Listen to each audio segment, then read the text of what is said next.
All right, beautiful. Well, hi everybody, and thank you for being here tonight. The main reason that I decided to really offer up this talk about PCOS and menstrual cycles and women's health in general is because I feel this is a topic that just isn't talked about enough. And I believe that as women, we should be empowered with the knowledge on how to really take care of our bodies and just knowing all the solutions available to us when we're dealing with imbalances.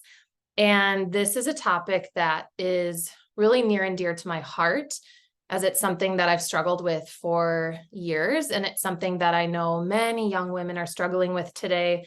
And the more people I talk to, the more that I learn that other people are dealing with cycle imbalances or PMS or um, just severe pain. And I am really here today to share with you about the power that you hold in your healing journey. And so, before I jump into everything, though, I do want to just share a few things that I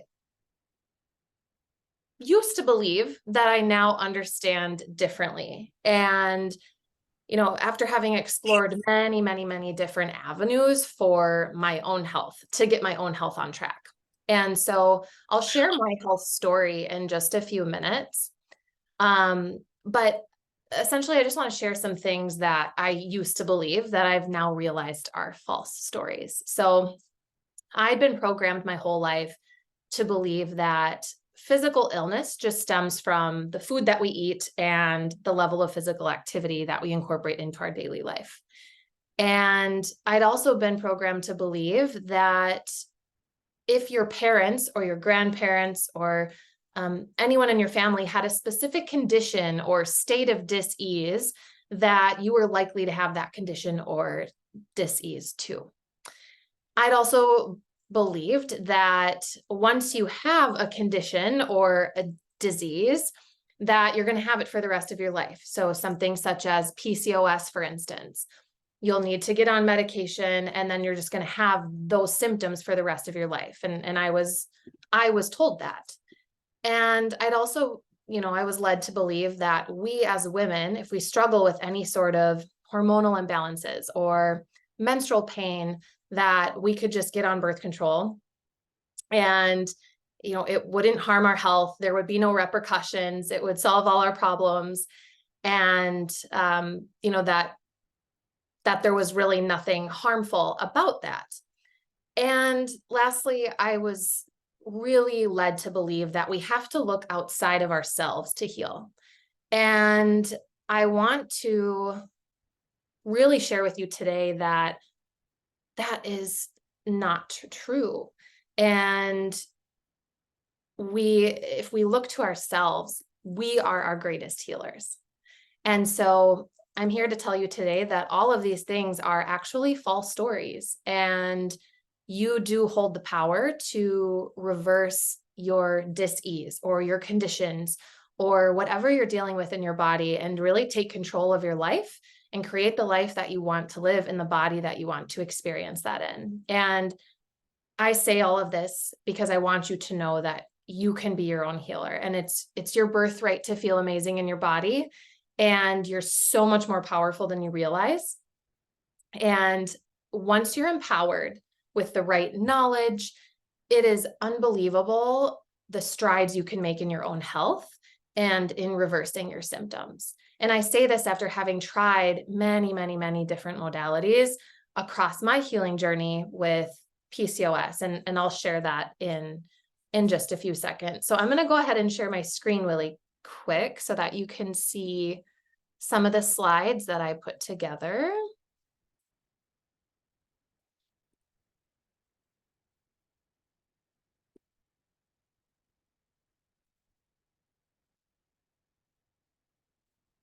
Sorry, one second. All right, can everybody see the slides? Yes. Fine. Okay, thank you so much. Okay, so really, I want to just also quickly draw attention to this quote because I love this quote. And true power is living the realization that you are your own healer, hero, and leader. And today, I really just want to empower you with new knowledge and some truth about what it takes to really heal the body and why symptoms happen in the first place when we're thinking about root cause healing. So, really quickly, this is what I plan to go through. So, I want to share a little bit about my story of overcoming PCOS and IBS and then really go into the foundation of human health in general. And I'll try not to get too sciencey, but I also want it to be educational for you because I think everybody deserves to have this information. I will talk about just some common myths about periods and menstrual cycles and what a healthy cycle should actually really look like. And then I'll briefly talk about how gut health plays into reproductive system health and womb health. And because there's a lot of different things that we've been led to believe are normal because they're common, but they're really not normal. And it is my mission in life to really help women transform their health the natural way. So I'll be sharing a few different ways that you can also work with me further should you decide to want to go deeper into your health journey. And then I'll leave some time for Q&A if you have questions about your own health or anything that I talked about today.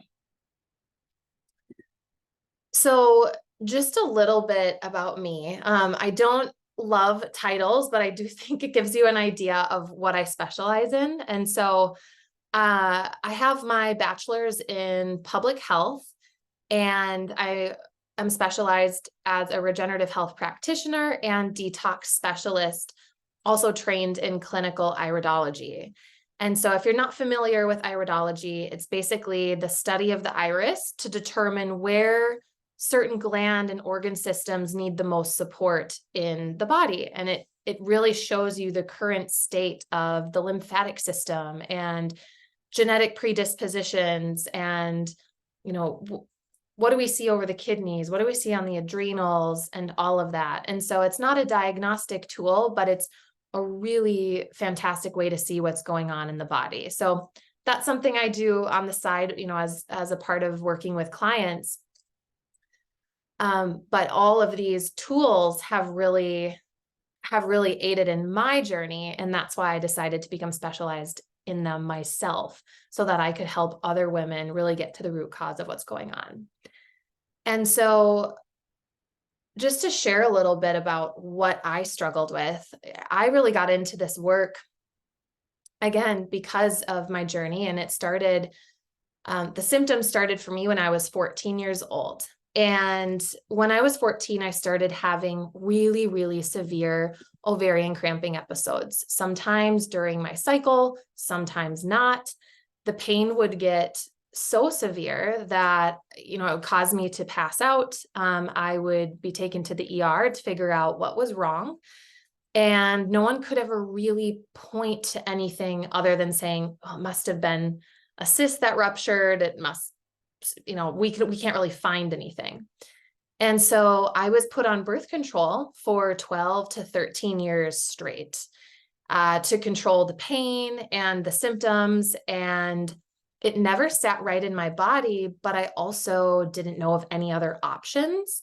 And that became my normal for years. And this caused me to deal with a ton of bloating, just feeling more flat about life, having a lot of gut distress. And, when my body gave me those symptoms at the age of 14, that was the start of my body telling me that something was imbalanced, something wasn't right, and something needed my attention. But I was pointed to symptom relief with hormone therapy, like many, many, many women are. And about 5 years ago, I decided to go off of birth control, just following my intuition, feeling like it was time that I started balancing my hormones by myself. And when I did that, my body really started to spiral. After about 6 to 12 months of being off of birth control, I started to lose a ton of hair. I remember just staring at myself in the mirror and just like pulling apart my hairline and noticing that my part was widening, and I just was getting a ton of anxiety over like the hair loss because I couldn't figure it out. I was getting dandruff for the first time in my life. I had a ton of bloating, irregular, going to the bathroom irregularly. My ovarian cyst came back, continued to have super severe pass out pain, and just other hormonal imbalances. And I spent thousands of dollars on doctor's visits, ultrasounds, supplements, blood work. And I was doing a lot of self-diagnosing because I'd always had a passion for health and I always thought I was doing the right thing, yet I was still inflamed. And I wasn't really able to get to the bottom of what was going on, even with all of the specialists that I saw. And the inflammation still existed in my body, and all my blood work looked fine. And one day I came across the work of regenerative detoxification, which is essentially changing the way that you eat to change the internal environment in your body to get rid of inflammatory foods and starting to detox out the impurities so that it can start to heal. And honestly, little did I know that that protocol would change my health forever. And it also changed the course of my life forever in all the best ways. And after just a few short months, honestly, on a specific detox protocol, I started to reverse symptoms that I'd had for so long.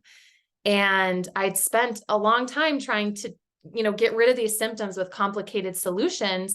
And some of the most simple changes brought me the most relief. And so it was almost frustrating in a way, but also a good frustration because I was finally feeling more vibrant in my body. And that's when I decided to go back to school. I wanted to learn all about the human body and root cause healing and reverse aging on a cellular level. And I just realized like women need this information and I have to learn it.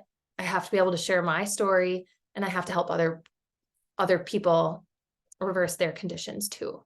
And so now I've really dedicated my life to empowering people with knowledge about root cause healing. So I will share more about that at the end of the call today, but that's just a little bit about my story and how I was able to reverse nearly all of my symptoms with detox. And so you might be wondering, okay, well, what is regenerative detoxification? Like, I've never heard of that. I had never heard of it. I had a ton of healthy skepticism when I was guided to detox because I think it gets a bad name. And what it really is, and I never turned back because it was the only thing that worked. But it really is about getting to the root cause of symptoms in the body. So, for example, instead of prescribing pharmaceuticals or lab-grown supplements to cover up the symptoms the body is experiencing, it's about figuring out, okay, what gland or organ system is imbalanced, and it's going straight to the source. So, for instance, instead of over-the-counter medication and acid reflux, for acid reflux, for instance, I would be looking at, okay, well, why isn't the pancreas secreting the digestive enzymes on their own? And go straight to the pancreas instead of being on over-the-counter medications to cover up symptoms for the rest of your life. And it's about changing the environment inside of the body so that it can do the healing it knows how to do. And we really are a self-healing organism. We are designed to heal. That's how we were created. And even though it doesn't seem like it at times, your body is really always working for you. And I know sometimes it really doesn't feel like that, but it is. And your symptoms are essentially just a roadmap to help you get back on track and get you back to your most authentic, truest nature. They're like little signs telling us something isn't quite right. Like we need to work through something. And not feeling vibrant and dealing with physical symptoms is just not where any of us should be. And so with regenerative detox, the goal is to cleanse the body of impurities, open up the pathways, the elimination pathways of the body, and restore the cells in the body so that it can do the healing it knows how to do. And I do that with foods and herbs and other things from the earth. And so it's all about working with the body. And so we essentially have two choices when we get diagnosed with something. So, and the reason I say dis-ease instead of disease is because I believe everything in the body can be reversed. Disease or dis-ease is really nothing more than a lack of energy flow. And it just means there's stagnation in the body. Somewhere there's stagnation and it's causing a blockage and things are not free flowing, and the body needs and wants to be free flowing, and it's going to let you know when it's not. And so we can seek treatment, which is number one. So we have two choices when we get diagnosed: treatment. And that's what the majority of the world is, that's what we're taught to look at. So symptom relief with over-the-counters, pharmaceuticals, birth control, and lab grown like supplements and multivitamins and whatnot to basically give the body what it's not getting. And then we have a second option, and that's detox. And that is essentially, again, removing the impurities and stuck emotions that are causing the lack of energy flow in the first place.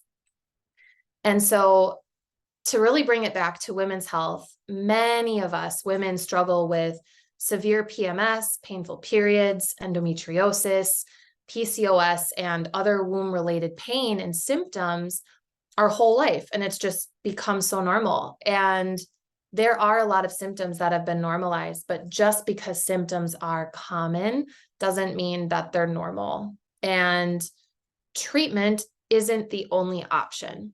And so a good example of a common but not normal symptom is like IBS or acid reflux or other conditions of the sort, like not going to the bathroom 2 to 3 times a day.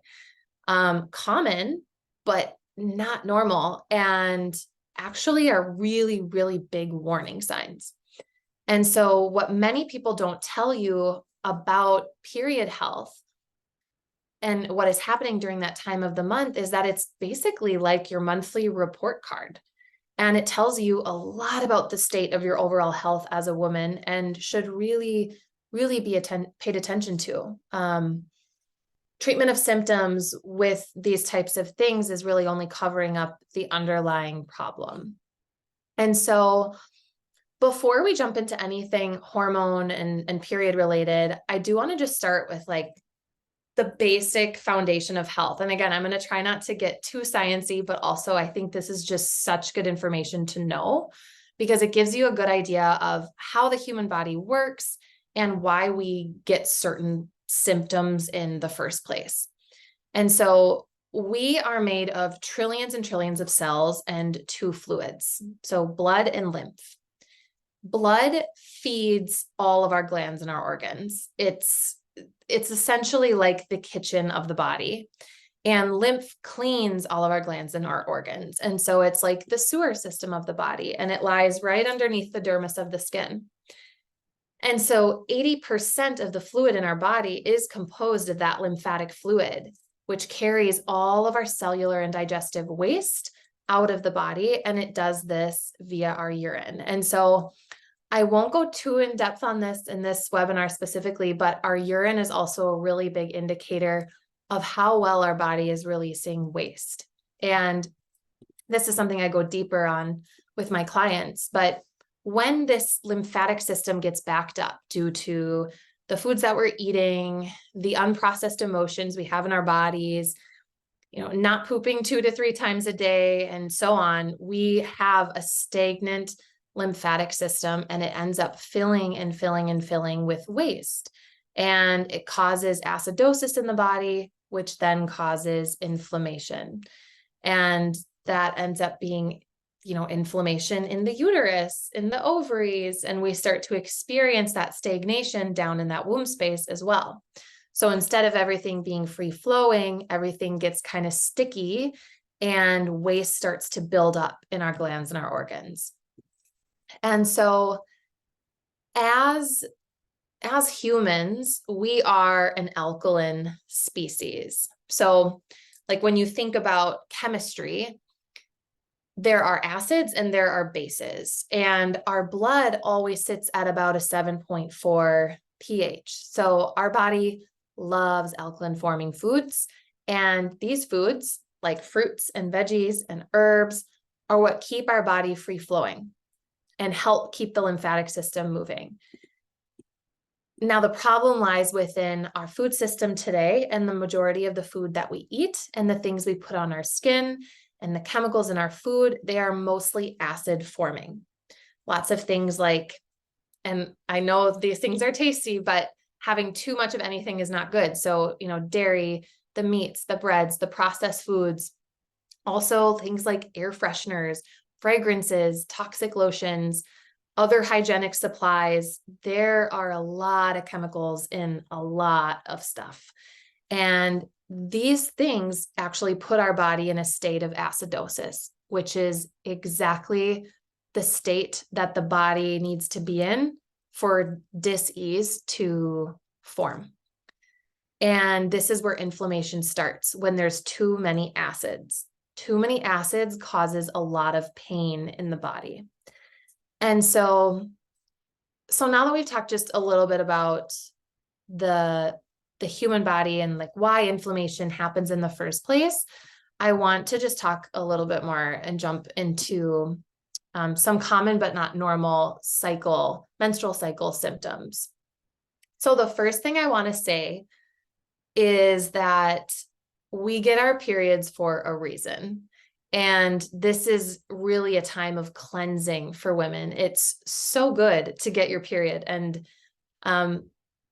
it's natural. It's what the body uses to cleanse. So when we get a cycle, when an egg is not fertilized, one of the ovaries releases an egg. And when that's not fertilized, the endometrial lining sheds. And that is the bleed that we experience each month as women.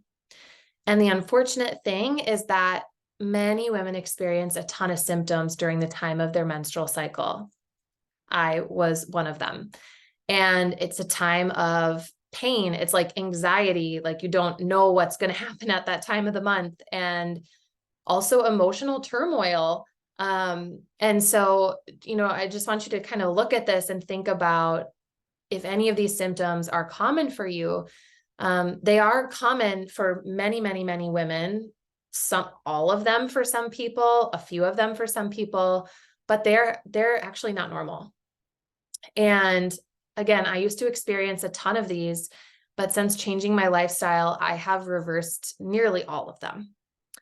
So, things like brain fog, bloating, gas, fatigue, or just like feeling super tired around that time of the month, feeling weak, acne, like other skin things, you name it. Also, especially the cramping and the pain that I know all too well how painful that is. And so, yeah, I can just relate to any woman that deals with that. And I know how debilitating that is. And it's not something that you have to live with forever. And so when we get our period, we should actually really not even know that it's there. That is how subtle our menstrual cycle should be. So what should a normal period actually look like if all of those symptoms are common but not normal?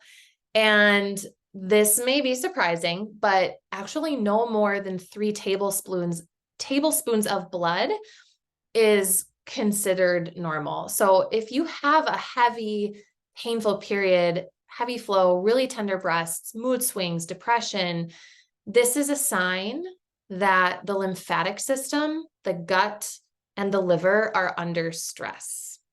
And so these symptoms are very common and are often chalked up to the body just having a hard time at that time of the month. It's been so normalized. PMS has been like PMS alone, the time leading up to the menstrual cycle has been so normalized for many years. And, you know, that painful things have actually been dismissed for women. And it's usually just chalked up to it, oh, being that time of the month. Well, you know, when they get really severe, many of us are directed back to birth control, right? To help regulate our cycles or diminish or cover up those symptoms. And again, that's just covering up the root cause of why we're experiencing all of this pain in the first place. That pain is not normal. And so a lot of these things and these symptoms can actually be linked back to the gut.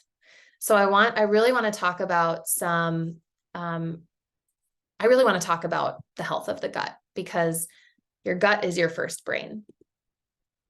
So 80% of your hormones are made in your gut, 80%.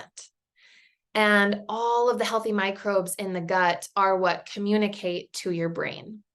And they communicate to something called the HPA axis. So that's, I won't go super deep, but it's the hypothalamus pituitary adrenal axis. And essentially what that is it's just an essential communication system in the body. So when I say the pituitary gland, the pituitary is a pea-sized gland in the brain. And the pituitary gland in the brain is like the CEO of the body, or the master gland, and it controls the rest of the endocrine system, which produces hormones. So if you think about the different glands and organ systems that are supposed to produce hormones, so the adrenals, the thyroid, the ovaries, they're all being talked to by the pituitary gland. And this is also why some people that, for instance, go on thyroid medication and don't notice that it's helping or that it's actually changing anything for them, it's because sometimes it's actually not thyroid that's the problem. It's potentially the pituitary, it's potentially the gut, it's potentially something emotional. And if this communication system is down, then we have imbalanced hormones. And if the gut is offline and it doesn't have the healthy microbes that it needs to communicate to the brain, we will consistently month over month experience imbalanced hormones. And when this communication system is down, a negative feedback loop begins. So it's called a negative feedback loop. And essentially what the body will do is it'll start to take back things like estrogen, and which is a really acidic hormone actually for the body. It'll overproduce androgens, which are the male hormones, which will cause, when we have too many androgens, which many people with PCOS do, it causes the mood fluctuations, the hair loss, the heavy bleeding, and so on. And then over longer periods of time, right, then we see that PCOS and that endometriosis. And the other thing about gut health is that many of us are struggling with leaky gut. Many of us, I would say, if not all of us, and some sort of damage to our gut lining. And so what causes this? Well, chemical pesticides, I would say, are probably the number one detriment right now to our gut microbiome. And that alone can cause leaky gut. Alcohol is really hard on the gut. Coffee, really hard on the gut, which is also just like pure acid. I used to be a super big coffee drinker, and I now don't need it at all. Refined sugars, heavy dairy, heavy gluten, other acid forming foods, and then also pharmaceuticals. So including birth control, really hard on the gut. So it's like we likely have gut lining damage, then we're prescribed birth control, and then it makes it worse. And then we're just kind of in this like this loop that's hard to get out of. And so and the reason why leaky gut is so impactful is that when our gut lining is damaged, we have things that are going to be flooding into that lymphatic system. And the body starts to have like an inflammatory response. And when this happens, so we have the leaky gut. Now we have things leaving the gut lining in the stomach, moving into the lymphatic system. The lymphatic system is overloaded. And then what happens is it's now putting a lot of stress on the liver. And then we end up getting excess fat on the liver because the liver is just overloaded. So there is usually a belief that you have to drink alcohol to have fatty liver, and that is totally false. You could not drink at all and you could still have fatty liver. And that this is stemming from a lot of the things in our environment, but also from leaky gut. And just 1 pound of excess fat on the liver can cause insulin resistance. So that makes it harder to lose weight. Like, it causes a bunch of other downstream effects. And a lot of women with PCOS, one of the things that they deal with is insulin resistance. So it's telling us there's something going on with the gut as well. And excess insulin in the body causes difficulty with ovulation. And that also leads us to PCOS, fertility problems, and more. So that's just a little bit about, I could talk about gut health probably the entire time, but this is just to give you an idea of really how impactful the gut is when it comes to balancing the hormones and things like PCOS. So I want to talk about what really causes PCOS from this perspective. So I would say, again, this is something that is becoming super, super, super common. The more people I talk to and share my story, the more I realize, like, we have the same symptoms. And so that's why I want this information to get out to more women. And so PCOS is essentially, it's categorized as a hormonal disorder where women don't have monthly or regular bleeds. They deal with the insulin resistance, irregular cycles, painful periods, heavy periods, and cysts on the ovaries, like you see in this picture. And one of the main reasons, again, is because there's a lack of healthy gut bacteria, and it's not telling the body to shed the endometrial lining because that communication system is disrupted. Another one of the main reasons stems from unprocessed emotions that have been stored in the body, which goes back to what I said earlier about everything stemming from a lack of energy flow. If we are holding those dense emotions, which are also acidic, emotions can also be considered acidic for the body. This causes stagnation in the glands and the organs, and just like inflammatory foods will. We also see excessive male hormones with this, which can cause symptoms like the fertility issues, the hair loss, the alopecia, acne, imbalanced moods, cysts, also unwanted hair growth in addition to the hair loss.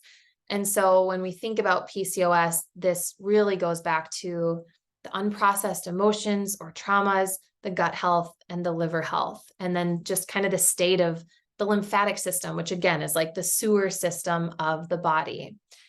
And the other thing is that the liver secretes hormones that are delivered to the uterus to thin the blood. So if you deal with a lot of blood clots and clotting during the time of your cycle, it's actually your liver. So again, that can be traced back to your gut, which then can be traced back to your diet. And this is why diet is so, so, so foundational to heal the body. So with all of that being said, because I know that was a ton of information, I want to give you a few simple things that you can do to start really reducing that inflammation in your body and start changing the environment in your body. And now I just want to caveat this by saying that our physical symptoms most oftentimes also start out energetically. So meaning that there's always some sort of emotional component to them as well. And as women, we can hold a lot in that womb space. So it's equally as important to address the emotional and spiritual body as well as the physical. But at the very core and the very foundation of our health and healing, we have to address the diet. And it really is so important. And we could be doing everything else, but if our diet is in a place where we are in a state of acidosis and the body is not free flowing, we're going to kind of find ourselves plateauing. We're not really going to be moving forward, or we're going to be wondering why we still have certain symptoms, even though we're feeling better from an emotional perspective. So the number one, I guess I shouldn't say number one thing, but one of the things is removing processed foods and eating fruits for breakfast. So I know this sounds super simple, but I promise you this can actually be very life-changing. So removing the processed foods, the high protein, high fat foods, the coffee, the alcohol, and incorporating more whole foods, just things from the earth in its, just raw form. It's so impactful. I mean, I always thought I was doing the right thing by starting my day with water, coffee, eggs, water, coffee, eggs, and toast. That was like my daily routine. And my body was super inflamed and I never knew why, but I thought that was healthy for me. And I'm not saying those things are bad, but when the body is in a state of acidosis and inflammation, we have to cool the body down. And what I was doing when I was having that as my routine is I was putting my body in a state of acidosis right after waking up, because different foods, they digest in different ways, and they either leave alkaline ash or they leave acidic ash in the body from like a chemistry perspective. And so just by eating fruits for breakfast, you are hydrating and alkalizing your body first thing in the morning. It's going to give your cells immediate energy, or ATP, and it's going to keep your body in a state of gentle detox in the morning, because what's happening as you're sleeping is your body's actually detoxing and bringing your body back into a state of homeostasis. So if we wake up, have eggs and coffee right away, which is what I used to do, we are putting the body in a state of acidosis, which kicks up the inflammatory response first thing in the morning. And then your body's already having to work really hard. So just by doing fruit in the morning, you can notice increased energy levels over time and notice less inflammation. And I will just say fruit sugar is not like other sugars. It is actually like the number one simple sugar your body needs to thrive. And the other thing is that fruits are living. So they're living foods. I mean, you go, right? Like if you go into the grocery store and you look at the produce section or you look at the other sections, what one is like prettier and more vibrant? And like, where do you feel good? You feel good in the produce section because everything is alive.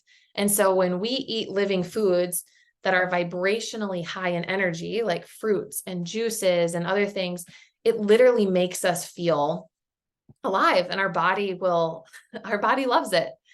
And so just by making this simple little change, you can start to notice some changes in your body, or even just the way you feel over time. And again, I know it's simple, but wanted to share some of the most impactful things, the simple changes that I made initially that really started to impact my health.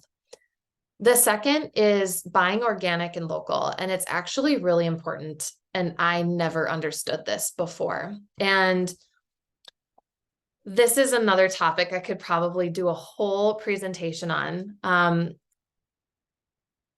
But the reason I say this is because our farming system is in quite a bit of trouble right now. So glyphosate, I don't know if you've heard of glyphosate before, but it's a chemical found in Roundup, which is sold as a bunch of also different other brands, right? At like your local Home Depot or Menards.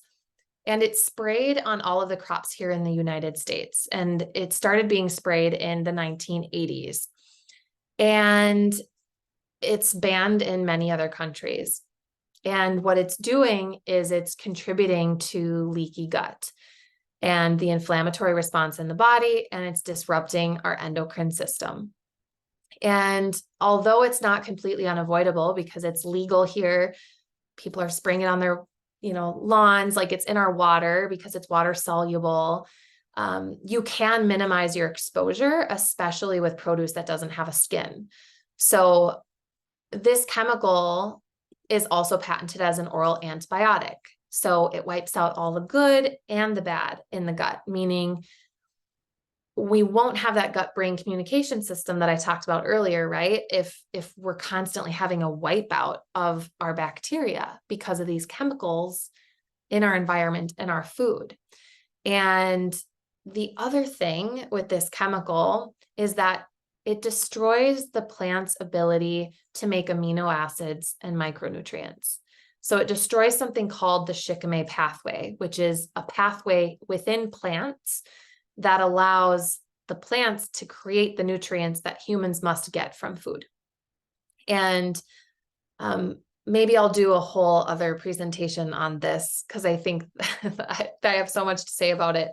But when we don't have those basic building blocks, it's prohibiting the body's ability to really heal. And there's a lot of undernourishment happening right now with everybody, because our food is not what it used to be. So just, focusing on even like the deep nourishment piece, which is also what I do with the clients that I work with. It's like deeply nourishing at the same time as detoxing, because if we just strip and don't nourish, especially when we're already depleted, we're not going to make progress. And the nourishment and detox piece is what I did, and it really made an impact on my life. And so that's the second thing. And then the third thing is, to begin detoxing your body of impurities. So ultimately, our physical symptoms, they do also stem from overtoxicity, undernourishment, and unprocessed emotions. And so from a simple detox perspective, starting with fruits for breakfast is a fantastic start. Everyone can do this. And then do lemon water first thing in the morning. And what that's going to do is start to gently cleanse your liver and the gut. And so this is just like super simple changes that you can make. Incorporating more living foods into your day-to-day. So reducing, right, those processed foods, high fat, high protein, like give your body a little bit of a breather. And adding in herbs. Herbs are even, so when we think about like the energetic vibration of certain foods, fruit is at like the top, but even above that are herbs. And so even just thinking about for like women's health, red raspberry leaf is a fantastic herbal tea blend that is not blend, but just herbal tea that's great for tonifying the uterus. And it can be found just about anywhere. And there's a lot of different herbs that support women's health. And so there's not enough time to talk about all things detox, but I do guide women through detoxification and deep cellular nourishment and use different modalities to help women really bring their body back into balance using everything from the earth. So things like foods and herbs and frequency and other biohacks that can really support the healing process. And then I also work with herbs that specifically start to pull those pesticides out of the body and start to repair the tight junctions, which is so big. So these are just 3 simple things that you can start to do to start to decrease inflammation in the body. And again, this is not medical advice, but this is just me sharing what has worked for me and what I know has worked for my clients. And then lastly, I just wanted to share a few other modalities that have really helped me along my healing journey because, and I say journey because we never really truly just arrive. We have lived our whole lives, and it's peeling back the layers little by little and making progress over time. And these are some of the things that I also introduce my clients to and help them work through as they're going through their process. And so, number one is like really taking the time to acknowledge that you hold the power to get better and that it's your birthright to thrive. And getting yourself into that mindset of believing that you can heal is really important. And number two, building up a network of support and other healers and other modalities is really powerful because, as I mentioned before, to really deeply heal, we have to look at all parts of us and address the whole person.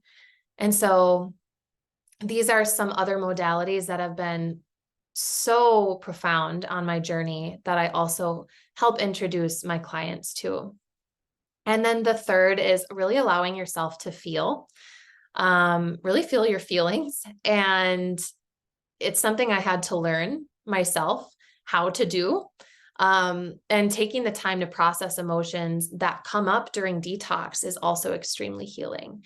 And then lastly, other plant medicines, herbs, and inner child work have also been instrumental in getting to the root cause of why symptoms started to present themselves in the first place. So I just share these additional modalities to emphasize how important it is, to address the whole person when it comes to healing. And I help guide people to the ones that would be most beneficial for them if, they're deciding that they want to go further in their journey. And so just to conclude, if all of this information like really intrigued you and you're like, I want to transform my life, I want to get rid of my pain once and for all, I do offer free 30-minute consultations to see, if we're the right fit to work together. I have different ways that I work with people. I, connect with them on like a deep level in a 90-day program that I created. It's a one-on-one coaching program to really transform your mind, body, and your spirit. I also am rolling out a group detox class, coaching, I guess I would say, in January or February of 2024. So I will be sharing more information about that on my social media and my website soon. And then I also, for people that are like, I just kind of want to guide myself through detox. I just want to be routed to the right things that are going to help me. I also can help guide people just towards a self-guided detox. And I offer free 30-minute consultations to really discuss what are best next steps for you, like what really would work for you or be best for you. Maybe the one-on-one coaching program and daily support is what you need, or maybe just adding in a few things and swapping out a few things and just doing something self-guided is best for you. So, depending on where you're at in your journey, I am here to be of service and help you. And overall, I really hope that today was insightful and educational and really provides you hope for your health and for your future. And so if you know someone that would benefit from this information, please don't hesitate to send them my way. I will be putting this presentation on YouTube at some point this week, and you can share with someone if you think that it would help them. And again, thank you for letting me be here to just share this information, and I really hope it was helpful for you. So thank you for joining. And I can take some time for questions. I'm going to go ahead and stop recording so that is not going while we're answering questions.